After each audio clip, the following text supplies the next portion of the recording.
പ്രതികരണത്തിൽ പേരുകൾ മാറി മറിയുന്നു. ചാണ്ടിയുമ്മൻ മന്ത്രിസഭയിലേക്ക് എത്തിയേക്കില്ല. വി.ടി. ബൽറാം സ്പീക്കറായേക്കും. തിരുവഞ്ചൂർ രാധാകൃഷ്ണൻ മന്ത്രിയാകും. ആർ ശ്രീജിത്ത് തിരുവനന്തപുരത്ത് നിന്ന് ചേരുകയാണ്. ശ്രീജിത്ത്, ആദ്യം തന്നെ സ്പീക്കർ സ്ഥാനത്തിൽ അതൃപ്തി ഉണ്ടായിരുന്നു തിരുവഞ്ചൂർ രാധാകൃഷ്ണന്. പിന്നീടുള്ള തുടർ ചർച്ചകളിലാണോ മന്ത്രിയാക്കാനുള്ള തീരുമാനം? അപ്പോൾ സ്പീക്കർ സ്ഥാനത്തേക്ക് വി.ടി. ബൽറാമിനെ പരിഗണിക്കുകയാണോ?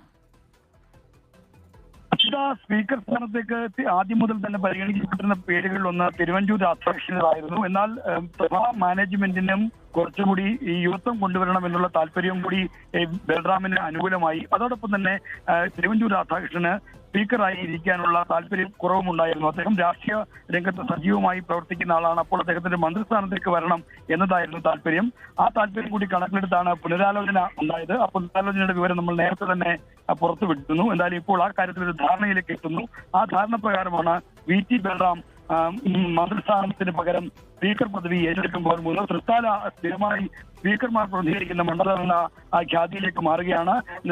രണ്ടാം പിണറായി സർക്കാരിൽ സ്പീക്കറായിരുന്ന എം.വി. രാജേഷിന് തൃത്താല മണ്ഡലത്തെ പ്രതികരിച്ചു. ഇപ്പോൾ ഇത്തവണ തൃത്താലയിൽ എം.വി. രാജേഷിനെ പരാജയപ്പെടുത്തിയാണ് വി.ടി. ബൽറാം ജയിച്ചത്. അങ്ങനെ വി.ടി. ബൽറാം അവിടെ സ്പീക്കറായി വീണ്ടും തൃത്താലയിൽ നിന്ന് വരുന്നു എന്നതാണ് ഈ തീരുമാനത്തിന്റെ പ്രത്യേകത.